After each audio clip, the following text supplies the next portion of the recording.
Dial Tone and Low Light are hanging around outside the Terrordrome while Dr. Mindbender briefs Serpentor on their latest MacGuffin. No, not an actual MacGuffin, that was a few episodes ago. The Voltronic GALAXITER, which I'm positive was the device from the Transformers episode Blaster Blues. My Voltronic GALAXER will scramble my words into pulsations, enabling alien life to translate them to their own language. Oh, my mistake. A Voltronic GALAXER is definitely not the same as a Voltronic GALAXITER. Where is my head? That dumb thing interrupted communication signals, whereas this dumb thing turns things into antimatter bombs. Very different. Also weird how I remember something like that from a Transformers episode I reviewed like 8 years ago, and I still have trouble remembering character names on this show. Unsurprisingly, Serpentor yells at Dr. Mindbender for failing to get the thing working, though I suspect we'd have seen an identical outcome if he had. Mindbender says he can perfect the thing if Cobra can recruit this scientist, Jeremy Penser. He thinks he can do it if they can promise to make him walk. And I kinda love the idea of Cobra developing the technology to help wheelchair-bound people walk again, just so they can build whatever dumb thing they're working on this week. Just before Dial Tone and Low Light are spotted and have to flee, they learn that Penser is going to be at a sci-fi convention soon, and yes, the Joes are going to Comic-Con! But first,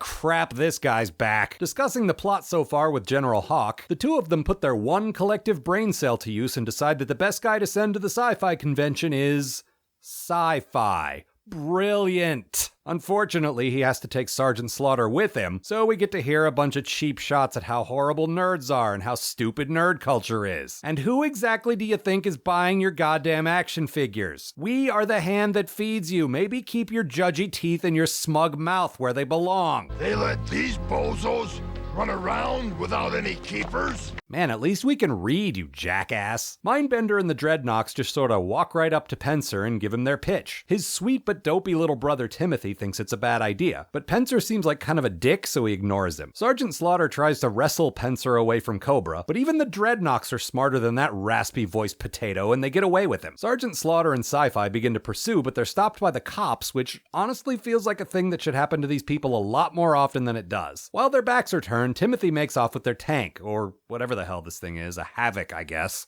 Fine. They catch up to him and decide to bring him along. Oh good, I was hoping Slaughter's dumb nerd jokes would end when they left the convention, but now he's bringing two nerds along with him, so this will prove to be hilarious. The Cobra guys unload Penser in their current hideout, which appears to be a cave under a ghost town near a fancy hotel. Sure, Penser gets to work and actually calls Mindbender a moron to his face for what he's done on the project so far, and Mindbender fucking takes it. Boy, they must really need this thing. The good guys eventually catch up, and Sergeant Slaughter demonstrates his excellent stealth skills by waiting for a robot to open a door and then running through the door behind the robot. Genius. They confront Penser. Come on back, with us. Can G.I. Joe promise to make me walk?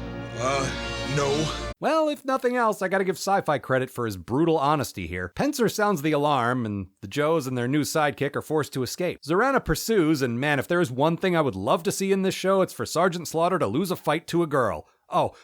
Wish granted! But then Mindbender decides that the first test of their working GALAXITER thing should be aimed right at these three, which is a stupid move. You never test their loyalty before they get your doomsday device working. Get the thing up and running, maybe make a few copies, and then see if they'll commit fratricide. This is basic shit here, man. You recently survived a fucking whale attack. You're smarter than this. Naturally, Dr. Penser has a change of heart and he wrecks the machine. He's rescued by the Joes and his brother, but yet again, nobody on this damn show has to face the consequences of their actions because he's not arrested for helping terrorists build an antimatter weapon. Or maybe that's not actually a crime in this weird-ass universe?